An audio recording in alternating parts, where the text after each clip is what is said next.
Hello everyone. Today we'll talk about MicroPython, Python for microcontrollers, and embedded Linux with a focus on sensor-oriented applications because that's what I specialize in.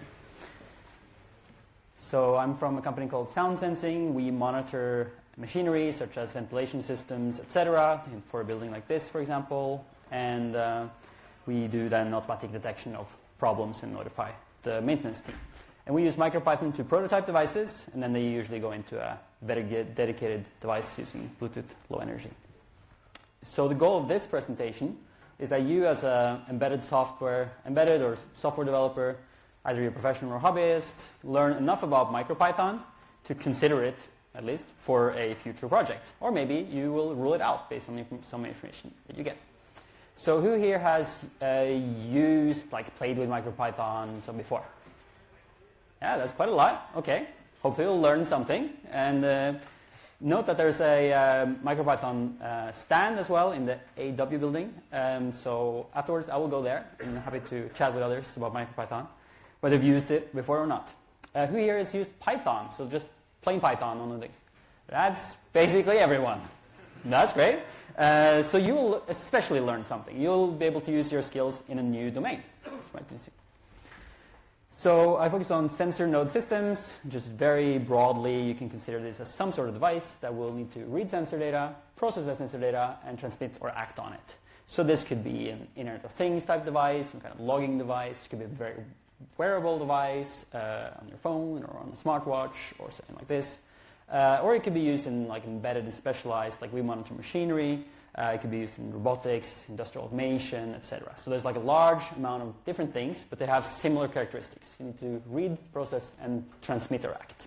And in this case, we'll focus mostly on this processing part, but I'll cover the others as well, where we can also do some digital signal processing and machine learning. We'll really push that little Python on these little devices. So there's just some kind of examples that you can have, and we have actually code examples for my project for several of these. So we can go everything from really simple temperature logging, just regular logging, very simple data in small amounts, to image classification, quite complex, or audio classification. And the outline, we'll do a quick introduction to the project of MicroPython. We'll do a tour of some of the features, focusing on the sensor stuff, sensor communication, connectivity, so more usually online, or BLE, as mentioned in the previous talk. And then especially native C modules. So you don't have to use just Python with MicroPython. You can combine it with C, which is a really powerful feature and allows you to do much more. And then we'll cover a bit of sensors that use digital signal processing or machine learning, and a tiny bit about embedded Linux and MicroPython. So MicroPython was created in 2014, over 10 years ago. So it's now a really mature project, I would say. It supports devices with 64 kilobytes of RAM and more, although I would really recommend going for something like 256 or 512 kilobytes to really get the benefits. It's a bit cramped below that. Supports a lot of different microcontroller families and tries to be as compatible with CPython as you can. And if you're just starting out and you haven't used MicroPython before, I would really recommend starting an ESP32 device. It's one of the best supported ports, very powered. You can get chips very cheaply, but also complete devices that just, you flash them and they run MicroPython. So even if you don't like, or if you're not that familiar with electronics yet, then you might want to start up there instead of buying a chip. Installing MicroPython for ESP32 or similar, it's very simple. ESP32, you have the programming tools are in pip for your Python package manager. You can just pip install that, 2 commands to flash your MicroPython, and you have a little Python running on your little device. So basically from there on, you know how it goes, at least for the general programming stuff. You might want to install this MP remote, which is just a convenient tool for communicating with your device from your computer. Typically you're plugged in over USB, but you can also do like your REPL over Bluetooth or over Wi-Fi, which can be convenient. For example, if it's deployed somewhere in your home, you don't want to have to go to plug in all the time. There's several IDEs that support MicroPython, from standard like VS Code, or dedicated ones like Viper IDE, which online, or Tony. Simple things are simple in MicroPython, which is fantastic. So this here is the complete code in order to create a temperature sensor. We are using one external library. In this case, this device just has a temperature sensor in the accelerometer, so we're actually talking to that to get the temperature, but it would be very similar if you would get it from a digital temperature sensor or an analog one. So you do, this is using async I/O, which makes this kind of network type things quite convenient and concise, and we're communicating over MQTT. So yeah, this all fits in like one slide, which is super nice, and that's a very easy way to get started. If you use Viper ID, you can, after you flash your device in the previous step, you can open Chromium and that URL, and that's all you need to program your device with that. And you have the REPL access and have many other features. So it's really convenient. In an educational setting, this is fantastic because you can just give people these devices with MicroPython pre-installed. They plug it into their device with the Chromium, and you have everything. It also works on Android.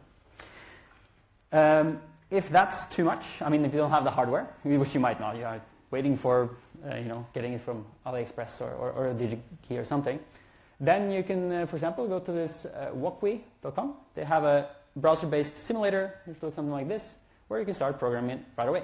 So if you find me talking very boring, you go into there and start programming. There's also PyScript. It's a project for Python in the browser. They also have a MicroPython REPL, just a plain REPL on the front page. Just go to the front page, you have MicroPython. It takes like 100 milliseconds to load. Quick tour. So MicroPython is Python. It is Python implementation, but from scratch, right? And for these constrained devices. So, which means there is not 100% CPython compatibility like the Python that we're used to running. There's a very high degree, and the goal is to get as close as possible, but there are some differences that are inherent. Like when you're running under 1 megabyte of RAM or 100 kilobytes of RAM, there are some, for example, some modules in the standard CPython library which doesn't really make sense there. So it's quite minimal what you get when you flash your base MicroPython, but then you can install libraries from MicroPython lib, for example, to get more featured libraries from the CPython standard library, or common things like the request module, which is used for HTTP communication in Python. There's this documentation about known incompatibilities, and most of them have like a good reason. Like there's like a reason where it's really tricky, or it could just cost too much to implement it in the perfectly compatible way. There's also a bunch of things that are not implemented. So like CPython, they add feature, of course, all the time. And for a project to follow that, it's quite challenging. So you will find on the issues, you will find for each CPython major release, you will find documentation about like what's implemented, how are people considering to implement it. And if you have a pet feature that's not implemented, well, then you can go there and you can help out. So there's no C module, CFFI compatibility. So that means like most of your pure Python stuff will work if you massage a little bit, maybe use a little bit older syntax or not the latest stuff. But C modules like Python or Pandas or NumPy or such doesn't work at all because the C API is different. But there is a C API. We will get to that. It's also garbage collected, and this is very important on a tiny device where it's not the fastest thing in the world. That cycle will take like 1 to 10 milliseconds, and it's very variable. So when you're doing low latency stuff, that can be tricky. So if you have a use case that is that, check and do some prototyping and see if that's realistic. You have some control over the garbage collector, like you can enable, disable, force collection and so on, but you can't do like incremental GC or an arena GC or something like that. So yeah, you will find it very familiar. Small scripts will work, but large programs will need restructuring and refactoring. And some of this is due to the nature of going onto a tiny device. So hardware access, that's of course additional from CPython. CPython doesn't have this. But Python has this machine module with a set of classes to do your typical hardware peripherals. So this is what you do: GPIO, analog, digital buses like SPI, I2C, communication, etc. This is mostly combined in there. So that's something to familiarize yourself with when you actually want to talk to something around your device. And it's common for all ports. There's a high degree of standardization by now. A few exceptions, but it means that your code will be portable across different devices. Quite portable, at least. There's a file system. So programming with MicroPython is more like programming with a little computer rather than like the classical microcontroller device. It's much more familiar. You get a Python experience. Usually, file system is on a flash or you can put it on a SD card or both. LittleFS is recommended. That's like a proper embedded file system. FAT32 is not great, but it's supported a lot of places. So if you want to expose it over USB, you kind of have to do that. And that means you can save and load from standard files using Open and like this completely that's just Python by that time. And then MP Remote is useful because then that has some tools to easily allow you to copy things to that file system on your microcontroller or to copy things back. Which is really nice, especially when we're working with data. We want to be able to store data. We want to be able to store data in a standard format. So I can save audio files as a WAV file, and I can just copy it over and read it as a WAV file instead of munging with custom data formats, and it usually gets very messy. This makes it super easy. There's a package manager called MIP, introduced right around 2 years ago. You can then from your computer with your USB attached device, you can do MP Remote install and then a library that will be pulled from MicroPython lib, or you can specify via GitHub where it comes, or you can use a specific URL to basically get it from anywhere, which is accessible on HTTP. You can use that with your computer when your device is connected, or you can, if you have configured Wi-Fi or internet somehow on your device, like on the ESP32, you can use MIP as a package manager as a module. So it doesn't even need to go through your computer, which is it can be quite nice. But what I find the most interesting is that you can install native C modules at runtime as well. So not just Python code you can add some native code, which is then accessible as a Python module. For that, you need to specify the full URL, and you need to specify the architecture and MicroPython version. So it requires a bit of care to pick the right thing. But you can just drop in new native code, which is super cool and quite unique for an embedded platform. And that's what I use a lot for machine learning and DSP stuff. Connectivity, Bluetooth Low Energy is very well supported. There's a high-level interface called IO-BLE. Do use that if you can, and only go to the Bluetooth low level if you have to. It's much more convenient. It's one of actually the most pedagogical ways of dealing with Bluetooth Low Energy, in my experience, in a better world. Wi-Fi, there's the network.LAN, VLAN module, and Ethernet on network.LAN modules. Supported on at least many of the most common ports. So, that means you can send things online, you can fetch things online, you can build things like this, something like this Tesla example shown before would be feasible, or just, post something to social media, like you detect an image of your cat and you send it directly to the interwebs. That's what it's for, right? So C modules, this is my favorite feature of MicroPython because it allows us to combine efficient C code with convenient Python scripting, as is basically how we program Python on our computers for data science type things like Pandas, NumPy, TensorFlow, Keras, PyTorch. All of that is implemented in C or C++ or Rust or something, and then accessed through Python. And you can do the same with MicroPython, which is super powerful. And you can mix and match as much as you want. Find that balance. So you can implement that as a user or as a library. I have one library I will show you. Of course, the MicroPython modules that come with the core that you use, they are, a lot of them, it uses Python as much as it can, but some of it is in C. And then you can also use, actually, as long as some code can either compile to C or exposes in C API, you can use that as well. So there's a project that goes through a WASM ahead of time compiler, and then you can do C++, Rust, SIG, TinyGo, etc. So there's a lot of powerful. That is quite new. So if you're doing that, beware that that's probably not like super smooth, but super cool, and we can help us improve that support. A module looks something like this. At the bottom is the declaration of the module, like what kind of entry points do you have. In this case, it's called global, but that's actually attached on the module object, a factorial name, and that exposes its factorial function. And then often you put, as long as it's nothing, with the binding kind of layer, usually has plain C code from the outside. So you can include a library, write a couple of wrappers like that, expose it, and you can use your C code in MicroPython. And thanks to the package manager, you can drop it in at runtime. And there are two ways of packaging the C modules. Native modules, those are ones that can be dropped in at runtime. There are some limitations there around the linker. There's a pull request which has now been approved, but is not yet merged, by Volodymyr Shiminsky.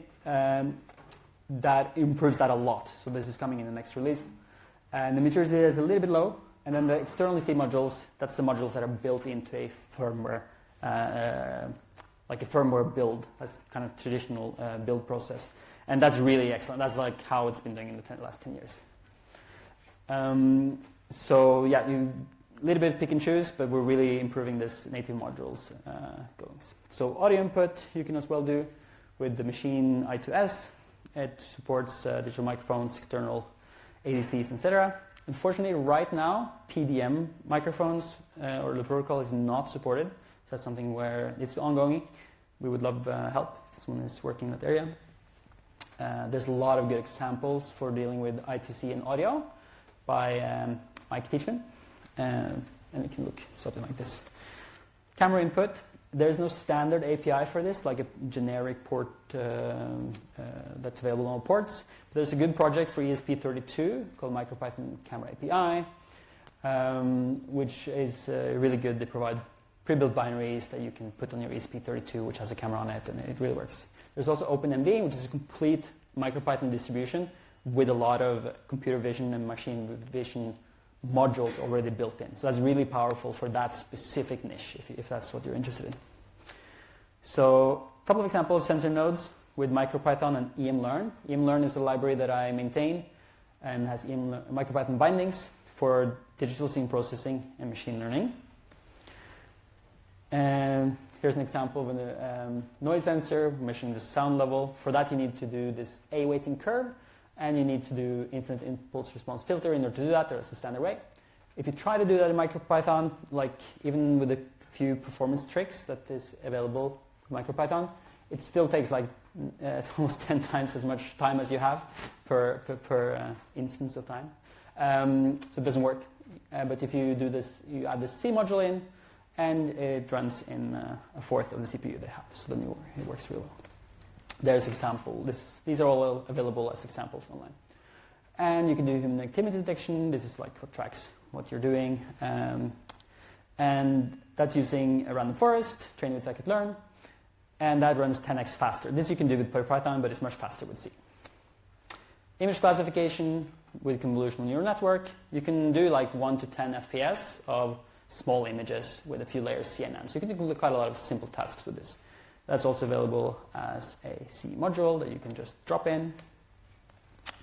And for embedded Linux, motivation there is memory efficiency. So if you have a device which has under 512 megabytes of RAM running Linux, regular Python can be a bit painful. For example, scikit-learn will take 128 megabytes for just loading these modules. You haven't started doing anything useful yet. So that's can be painful. And the same you can do in a few megabytes with MicroPython. Going a bit fast, so we have time for some questions. And the Unix MicroPython port, though, it's really good for testing. Like I do almost all my development of the business logic on my machine, and then I run it on device for the hardware. But the hardware parts in the Unix module is very sparse. So we would love some help if anyone's interested in actually deploying that and using hardware to implement that. For example, on Raspberry Pi, we should be able to use GPIO, etc., or I2C, and so on. Yeah, so to summarize, the takeaways, I say that MicroPython is a very productive environment, mature over 10 years now, especially for sensor devices. That's what I'm familiar with. It gives the familiar Python environment and ease of use. Excellent connectivity like Wi-Fi, etc. Really convenient, fast to get that up and running. This MIP package manager is nice, especially the native modules, and you can just drop in new modules. So that's the Python experience. And Remote is very useful. And then you can implement a lot of quite advanced processing of sensor data, especially when you drop in some C modules here and there for efficiency reasons. And then we provide this EMLearn MicroPython library, which is a set of modules for digital signal processing and machine learning. So to just make that super easy, you don't have to write all those modules yourself. So more, tomorrow I'm giving a talk about low milliwatt-sized machine learning, so like really going more into the C level and really low power machine learning on microcontrollers. If you're interested in that, come check it out. And then there's a stand about MicroPython in the AW building, and I will go there after the first Zephyr talk, and hope to see people there. There are stickers, boards, devices, other people interested in the same stuff, so happy to chat there later and hear what you are interested in. So thank you very much.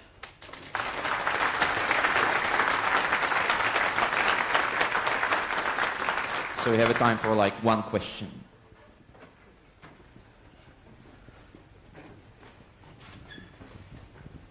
When I want to write some code for MicroPython, I can choose between native or C. C is obviously faster, but what's the size difference between the two in your experience? Oh yeah, that depends a lot on the type of task.